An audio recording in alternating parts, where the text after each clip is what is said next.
Welcome to Enlightened Evolution. I'm Cay. And I'm Christina. We're here to discuss the ebb and flow of our soul's healing and transformation through self-reflection, choosing intentionally, honoring thyself, and following your inner guide. Thank you for joining this safe space with us. Welcome to this week's episode of Enlightened Evolution. Today we are talking about what manipulation feels like, signs that you're being manipulated, signs you might be manipulating others, and ways to overcome it. Cay, how are you doing today? I'm doing wonderful today. How are you doing? Awesome. I'm doing pretty good. It's a rainy day. My plans got changed up, but I think I'm going to still try to get outside and get some walking in and be in nature. Yeah, same. It's a rainy day here too. I think I'm going out to dinner with a friend later. And Kyla has a daddy-daughter dance today, so we're going to be getting glammed up before. Oh, you're going to have to send me pictures. Yeah, I will. She's wearing a dress with Converse, so I think that's going to be super cute. Love it. Yes. Yeah, that's awesome. Yeah. All right, well, let's dive into what is manipulation. Let's start with that. So, according to Google, our trusted friend, Yes. manipulation is the exercise of harmful influence over others. People who manipulate others attack their mental and emotional sides to get what they want. The person doing the manipulating, called the manipulator, seeks to create an imbalance of power. They sure Kay, do you want to kind of do. start us off of what that looks like? I think the first thing that people need to grasp, and it's difficult to understand, that these people enjoy making you upset. They enjoy bringing you emotional harm. They enjoy having control over you, getting you flustered. And it can be really hard if you have a history of parents that were narcissistic and manipulated you, and you just grew up in this toxic environment. It would feel very normal to you to enter into a romantic relationship that feels like the same. Some signs that you're being manipulated. We can just jump right into that. I've came up with like 17 of them. I've experienced this in a few relationships, more so in the last relationship I was in. So it's at the forefront of my mind. It's things that I look out for. Well, will look out for moving forward when I meet somebody new I'd like to start to date. So they're going to be very charming and charismatic. They'll make you laugh, they'll make other people laugh. But sometimes you'll notice that they'll talk over you.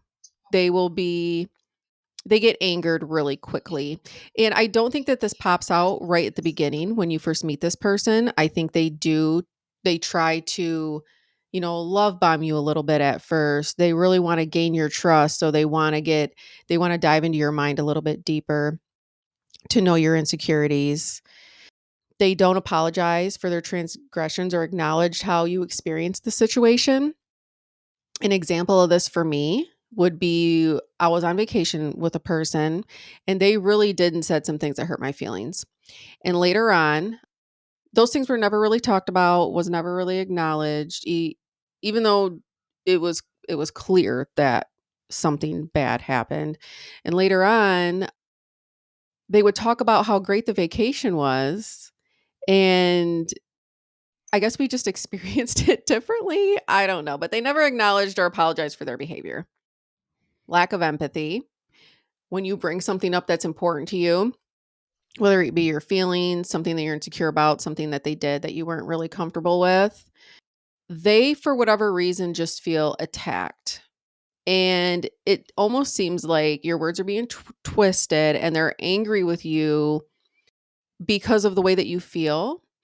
And you will never feel like your feelings are significant with this person. Have you experienced any of those things? Oh, yeah. Romantic relationships Yeah. with parents. It's funny you mentioned the vacation thing. That is something. My mom was a great provider growing up, and she took us on vacations. I wasn't We started off poor, but she quickly like got into nursing, got a good job. She took good care of us financially. We have all these pictures from vacations, and that's some of the things like when I bring up how rough my childhood was, she's like, "Yeah, but look what all I did for you." And I'm like, yeah, you see this picture where we're all smiling. I remember you screaming at us right before this picture. And so you have this view of these great vacations and things. And I remember all of the fights. I remember the good parts too, but they were so clouded by the terrible parts as Yeah. well that you won't acknowledge. And I think that's another thing that you need to be mindful of when you're in romantic relationships, especially, or friendships as well, or a job, when because nothing's ever going to be perfect. Everyone's going to have their differences, have their bad days. You're going to feel a disconnect from people sometimes or offend somebody, get sensitive, which is fine. But when the you just feel an overall sense of being diminished, not being seen, just you just feel bad, an overall sense of no longer like a wellness around this person. I think that if that overpowers any good times or good memories that you're having, that's a good indicator that you may be being manipulated. Over time in this relationship where I was being very much so manipulated, it seemed like the relationship was always in a state of emergency. If you're fighting for proving yourself that you're worthy of their love, proving your loyalty to them several times a month, several times a week, I think that's probably a pretty good indicator that they're trying to manipulate you in some way to just they I feel like they want you exhausted. You're constantly putting out fires to save the peace, to make them feel secure.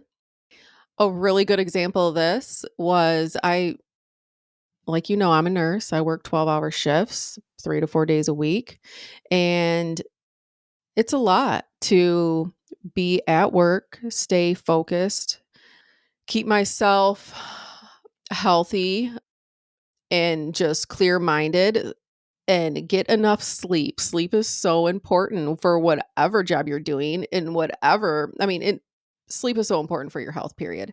And Yeah. I feel like they try to exhaust you. They He wanted to, I would want to go to bed by 9, 10 o'clock, and he'd want to talk about something really important to him at 10 o'clock at night when I needed to go to bed, to be up for my shift the next morning. And it would be constant. And I would stay up till 1, 2, 3 o'clock in the morning trying to just comfort him. And even one time he showed up at my house at like 1 in the morning when I had to work the next day. And at the time it was like, okay, this isn't right. But also it was like the beginning of the relationship. So I thought like, oh, like he just says he wants to see me and he's throwing like literally rocks at my window. And I'm like, Oh what are no. you doing here? And he's just like, I just needed to be with you. I just really missed you. So I let him in and we went to bed but it was still like I couldn't fall asleep after that. Like it was just, they're constantly throwing your mind for a loop and go ahead. I think they sugarcoat it too with that love bombing. Like, Mhm. "Oh, I came here and disturbed your rest because I just can't be without you. You're just so amazing." And I think love bombing is the hardest part to Yes, recognize it you're being is. manipulated. It's a huge form of manipulation. And of course, like I remember at the beginning of that last relationship for you, you were telling me all these amazing things he was doing. And I was like, hell yeah, you deserve all of this. And I didn't even recognize it. Yeah. So I wasn't much help either. I was like, absolutely, you deserve all of this. And And in a lot of ways, he was wonderful in those ways that he provided these things for me, these experiences. He was very generous, but there was certainly a price to pay for it. And I'm not saying that people that do these things for you or provide these things for you are all manipulators, but I do think that giving you too much too soon is a real clear cut sign that they're trying to love bomb you. And so I've been listening to this guy, his name's Nico on TikTok, and I don't know if I mentioned it before, and he calls the Daddy Academy. And it No. sounds a little dirty, but it's not. And he's just this real awesome guy giving really good advice to ladies. And it's not raunchy. He's genuine in his advice. And that's why he keeps like saying, like, don't let them love bomb you. Go on one day a week. Don't have all this constant texting in the beginning stages of that relationship. Don't build your connection over text message, and kind of, you know, start off really slow, because if someone wants to see you multiple times a week and they're already trying to plan, like a $20,000 vacation the first 2 months they know you, I would feel that's a red flag. Yeah. I feel like when they play the victim, bring up something, you bring up something that you're hurt about, but these people, they always have a greater hurt, and you're constantly apologizing for upsetting them because you were hurt. You're always gonna be the wrongdoer, and they're always the right doer. Yep. What about, have you ever experienced where they will stir up the drama, or you'll catch them in a lie, or like I've been in a past relationship where caught the person in a lie, or a girl contacts me and lets me know she's sleeping with my man, Ooh. and so then I got to confront him, Right. and then he's like, "Oh, that's just drama. I'm not trying to be in drama, and that person's crazy, and if you're going to be dramatic, then maybe we shouldn't be like using your own normal response to a shitty situation and making it about you being the bad guy, and this is on you to deal with that, and you're the issue here." Yes, that's gaslighting at its finest. Mhm. And and that would be also hard though if someone came to me like that, they would have to provide some clear-cut evidence of that happening, like a screenshot, call logs, something.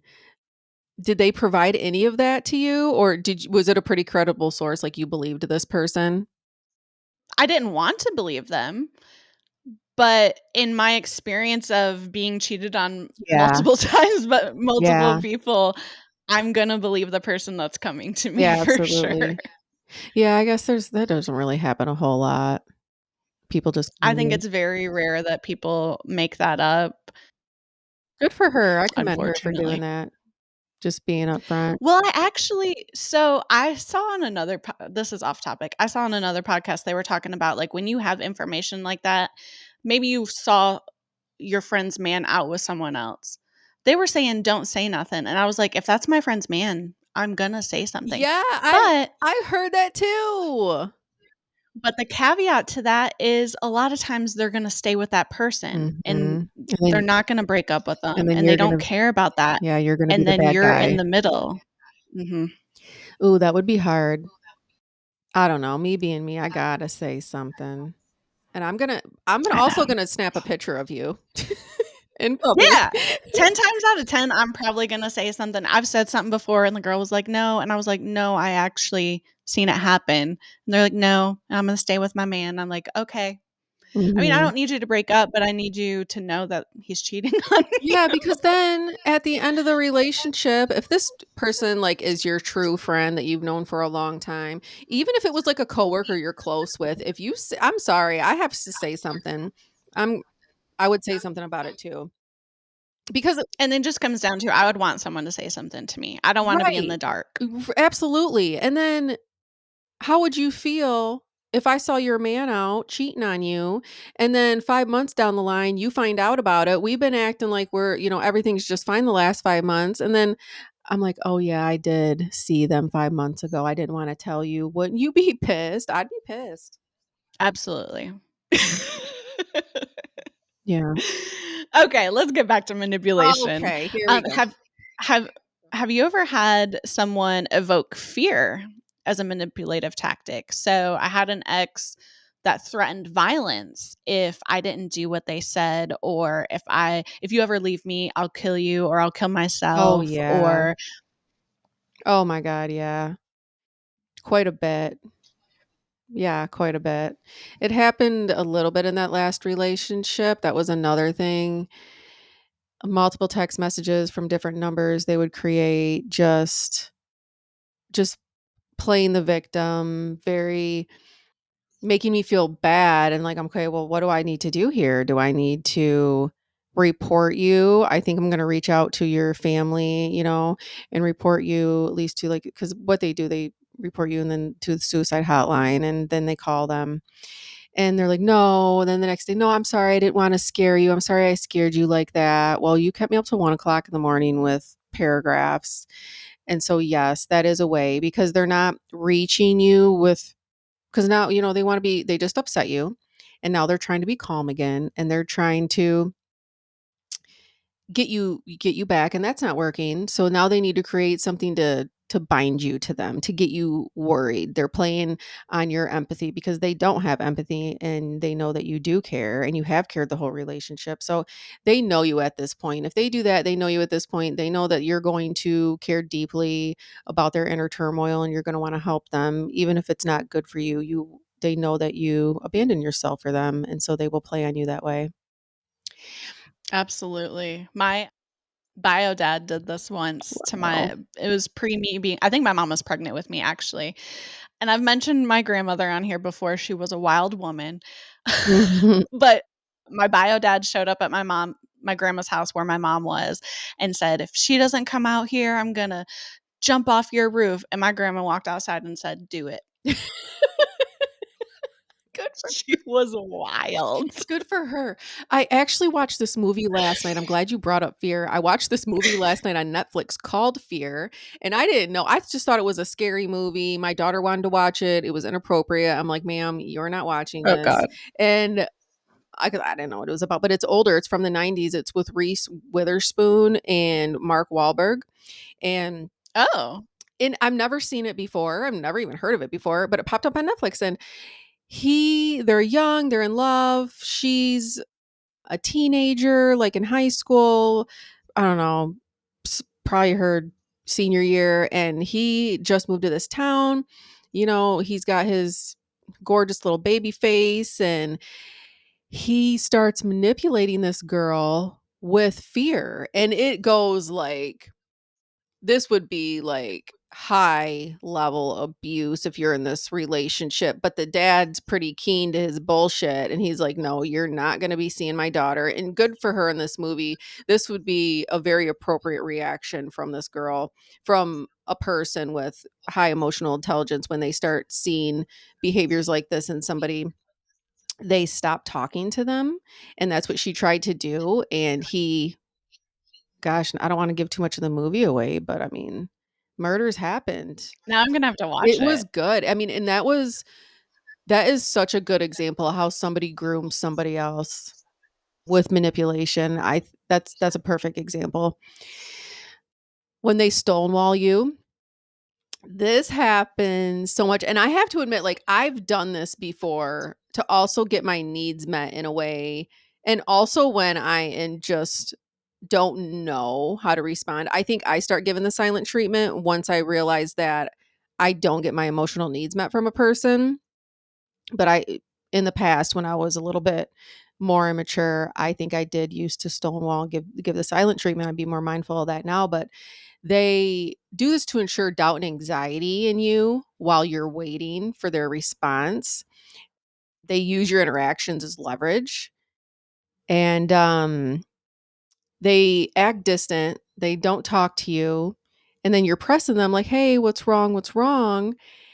And this is even, I guess, a pretty extreme example of something that happened to me. Well, he would say, "Well, you know what's wrong. I'm gonna give you the chance to be honest with me and tell me what's wrong." And then you're like, "I literally have no Yeah, I idea." literally have no idea.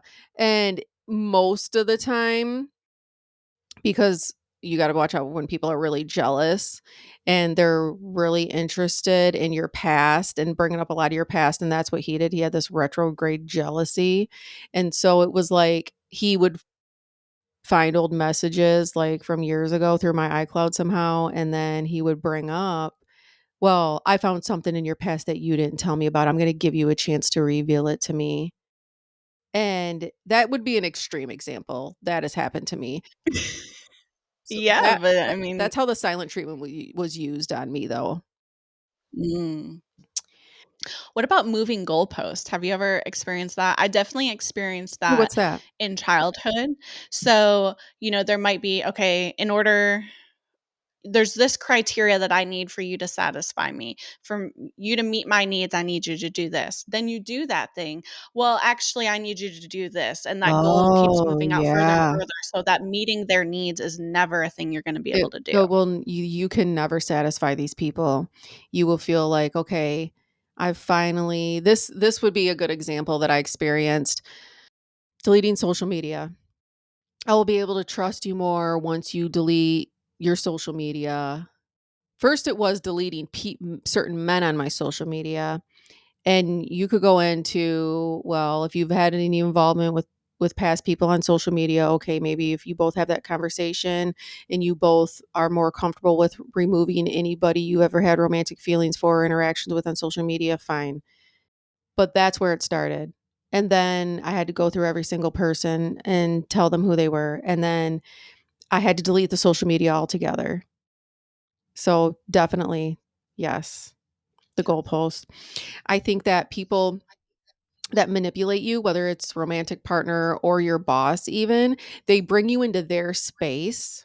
So in their space, they feel more superior. It's where they're more comfortable to attack you, putting you into their comfort zone.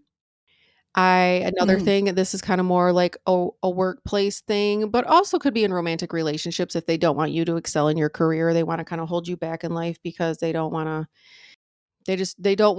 you to be involved in the world in any way that's gonna take away from them. They create roadblocks to prevent you from Oh. moving up in the company, sabotaging you. It could even be the thing like, for instance, this podcast in my last relationship, if I wanted to say, "Hey, I'm gonna start a podcast with Christina," it would have been like, "Absolutely not." Yeah.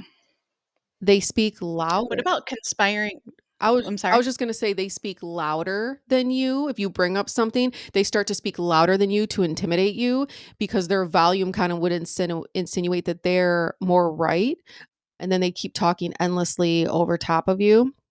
Go ahead, what were you gonna say?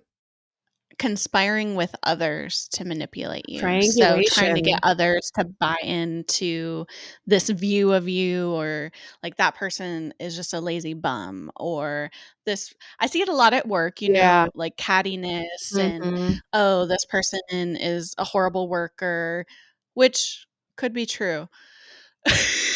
But or it could even be like I'm thinking in a relationship, maybe they conspire with your family members to like, oh, there's something wrong with her. Like, she's too emotional. And like, oh, isn't she too emotional? Something, along those Mhm. lines. This has happened to me in friendships. Mm. Friends with a female, and then you start to have other friendships and do things with other friends without that person. You and not to say that you're just excluding somebody to be mean, but you just have plans or different interests with somebody else, and then they get upset with you and they kind of talk shit to your other friends about you and this other person that's hanging out. So I've had that happen. I think females are much more catty and petty in that way and a little bit more jealous. Mhm. But that's happened to me. This kind of Same. earlier I touched on the lack of sleep they would want you to have. So this kind of rolls into that a little bit. But they give you bad news that catches you off guard in like a difficult time. So they choose because when you're communicating, like it's not just what you say, but how you say it and an appropriate time to say it. Don't tell me about these deep feelings you have while I'm in the middle of my 12-hour shift through a text message. Right. I can't do anything about this right Right, now. right. So they would do things that catch you off guard, like breaking a commitment they had or something they experienced in their personal life, somehow telling you something that you're doing that makes them feel inadequate. And while you're processing the bad news, they'll ask you something that they need of you while you're in that state of processing and in that state of feeling empathetic towards their feelings because you'll be more agreeable. Oh. So I feel like I've experienced that. They give you ultimatums. Did you say this already? Kind of like, if you don't do this, the I feel like I have done this in relationships Yeah, I've probably been where, guilty of this too, for sure. like, if this continues, we're breaking up. I was in one relationship where I broke up with that person like 5 times because like I used it as a form, like, in but that's the thing though, and I think that's what we have to remember is we speak about these forms of manipulation, and I don't always think people are aware that they're doing it. For I sure. definitely was not aware in that moment. I don't know if I can speak to what my thought process was. I guess I felt like in those moments when I was breaking up, I was like, "Okay, I really don't see this relationship going anywhere." And then afterwards, I would be like, "Oh, maybe I kind of overreacted." And I would apologize, but still it was a form of manipulation. Like, if you don't fall in line, we're not gonna be together. Yeah, I don't know. for sure. And I think that we need to be really mindful while we're dating and entering relationships. We're not going to be able to mold anybody. We're not going to be able to change them. You can't meet You get anybody. what you You get. get what you get. You can't meet anybody as deep as they've met themselves. So, manipulators do this to gain some power and control. And I think people that are really empathetic, they do this to try to get them to see their potential and how much better of a person that they can be. And these people are not going to be able to meet our needs no matter how much we talk to them, how many chances we give them. They don't care about how you truly feel.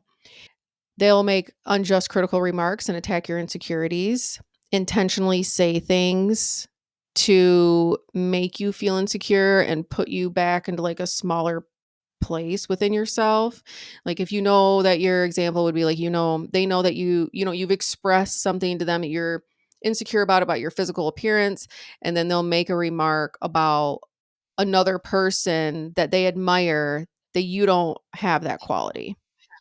Mhm. They'll judge you, ridicule you, criticize, and very openly about your past, making you feel unworthy to be their partner because of the things that you've done. And these are all things that you've confided in them at the beginning of the relationship. And more so when you get deep into the relationship, they're going to kind of target what you already feel inadequate about.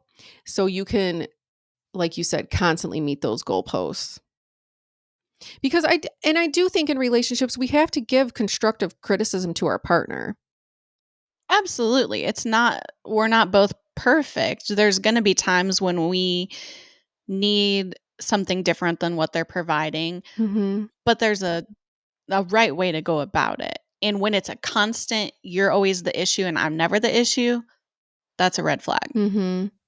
I think something else you've mentioned in the past when in friendships, when they're only friends with you when it's convenient for you or convenient for them.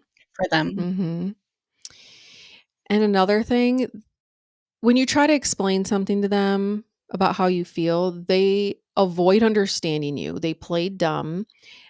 They don't really wanna face what you're saying because it Like, there's no possible way that that could make sense. yeah, and they want to avoid, obligations like, "Oh, we had this to do today. I told you about, this important thing we had to do today. You never told me about that."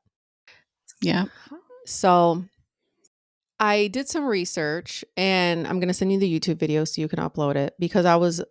researching some conversations some conversations that people have when they're manipulating you so you can kind of pick it out. And I think this just goes a little bit deeper into what we've already touched on. I don't want to go too far into this. But when someone's response, like when you're having a conversation with them and someone's response implies that you believe something you don't.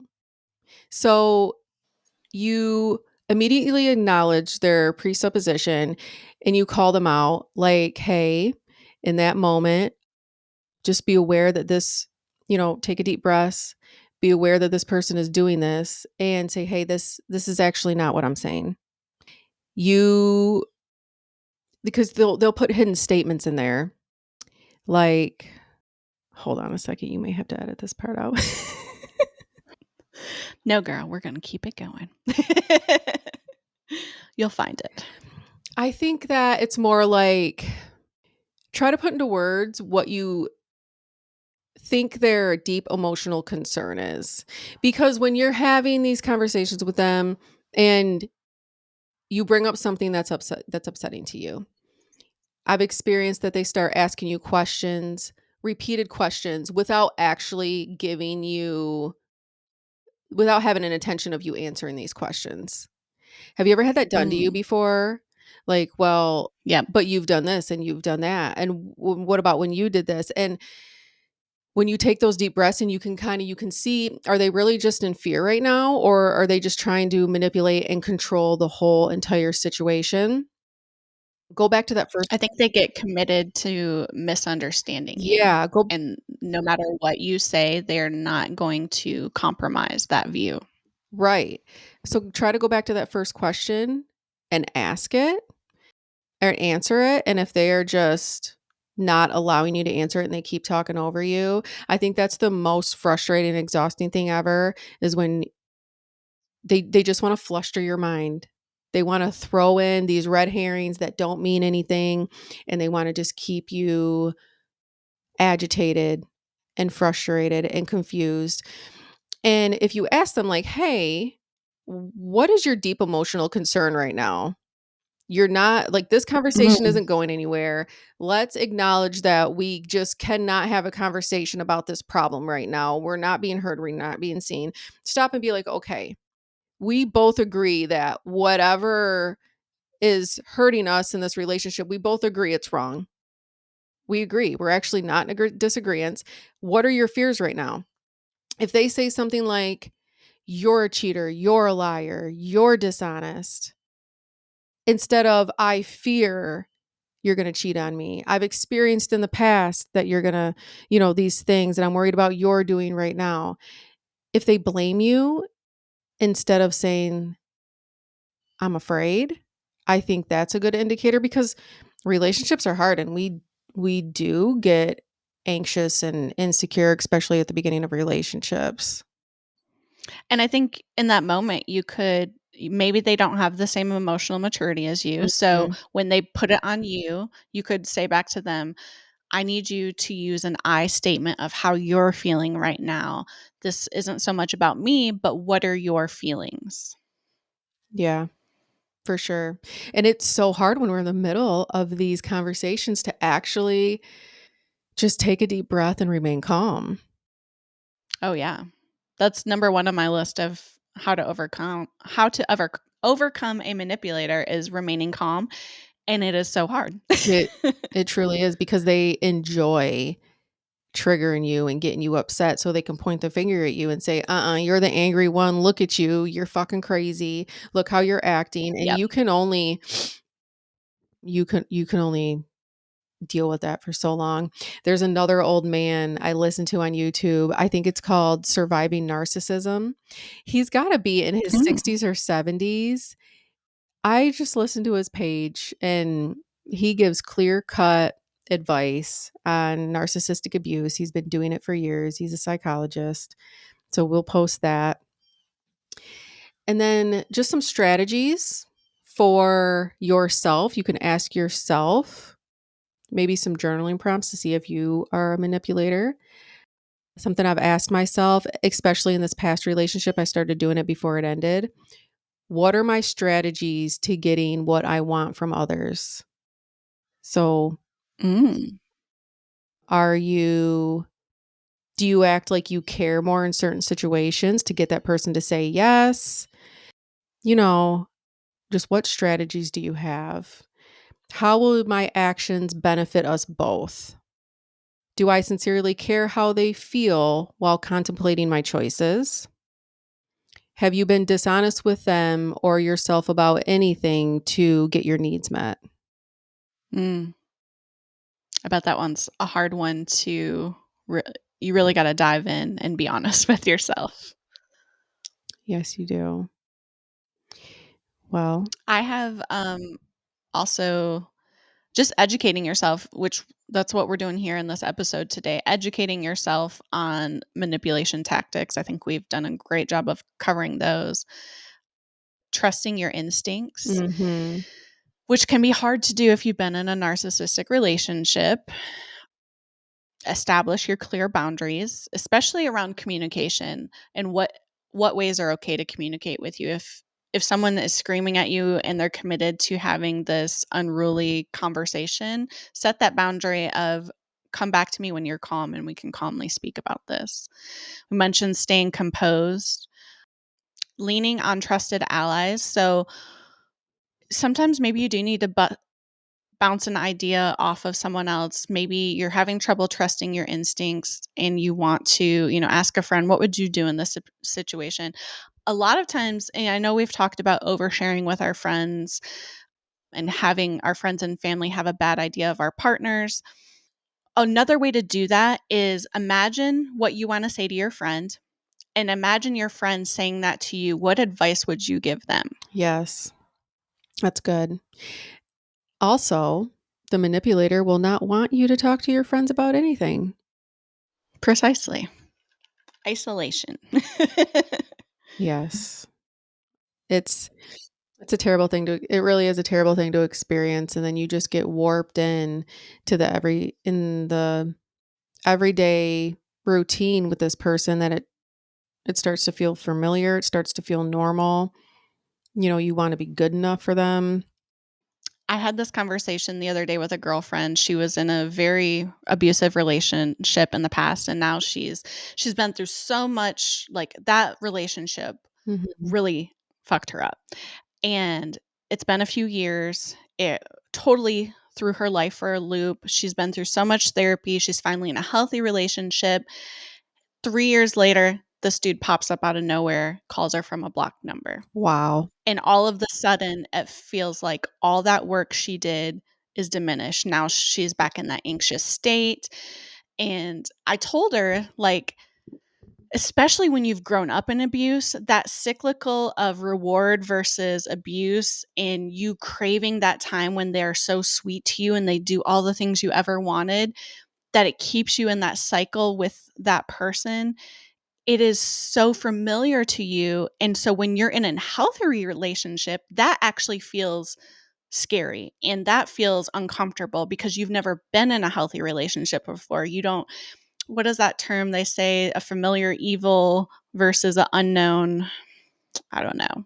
I'm blanking on what it is. But I know my husband has had trouble wrapping his head around this with his sister being in abusive relationships. And when you're on the outside, you don't get it. But when you are in that manipulative cycle of, having this love bombing and all the things that you've ever wanted mixed with that abuse, it's so, so, so hard to get away It from. is because it's that narcissistic cycle where they put you on a pedestal and then they devalue you and then they dismiss you and then they hover and they come back around, apologize, and then they put you back on that pedestal and it's a consistent cycle.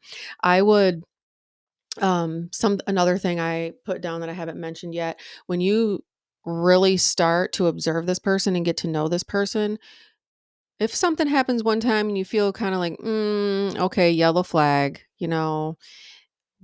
take note of that. Even write it down. Have a notes section of this person so you can go back and look. And so they can't say, hey, this never happened. No, honey, I wrote it down on March 9th and it did happen. And when you start to get at least three or more examples of real life lived experiences and that make you uncomfortable or that you didn't appreciate, or that you've shared with this person, provide them that proof and try to express your feelings and tell them those things did happen. And if they start to make you feel crazy, Absolutely. yeah, if they start to make you feel crazy and they don't acknowledge your experience as reality, I mean that's still gaslighting. And whether they That has been my experience. yeah, for sure. because anytime you want to bring up an issue to them, when did I do that? Give me an actual example of when I did that. And if you've been in a narcissistic relationship, I have memory loss because of Abs being in narcissistic For relationships. sure. So I know that it happened, but can I pull that date and time out of my brain that it happened in the exact situation? Maybe not. So taking note of it, gosh, I wish I would have known that earlier in my life, because that has always been the conversation. Name an exact date that I did this. What did I say exactly? And if you can have that written down, boom. I'm I'm sure they'll still try to defute it. Well, they absolutely will, and it sounds kinda like a little bit, OCD to, like, micromanage your experiences in your relationships, but it's crucial if you're gonna choose to spend your life with this person. So, in future relationships, I'm certainly going to write down things that I experienced, how it made me feel, how just journal about your experiences with people to see if they're really a good fit for you to be in your life. And not all people are manipulators. Sometimes you're just not in alignment with somebody. But when you start to be in a relationship and they start to isolate you, and I just remember I felt, God, my spirit just felt so broken down. I lost over, yeah, almost 30 pounds in that last relationship. I was exhausted. I had no appetite. And I could never do anything right. And like you mentioned that memory loss, I seriously thought I was having like small TIAs from which is a stroke symptom. And I just like yeah, it was my memory. I would stumble on my speech. You just can't think clearly anymore. And I do believe that stress will kill you. You It really you will. will not have a life full of love and honesty, and you will not feel vibrant with these people anymore. You won't be able to be yourself. You won't feel alive anymore. So we hope you're not experiencing this, but if you are, we hope we've given you some tools to use. And hopefully that relationship is recoverable. If not, we hope that you have the strength to leave and to honor yourself, and above all, love yourself. We want to thank you for supporting our show. Please follow and review us on Apple Podcast or Spotify, or listen wherever you get your podcast. You can also catch our full episodes on YouTube. Thank you, everybody. We appreciate you being here, and we wish you to have healthy, harmonious connections with yourself and others. Namaste. Namaste.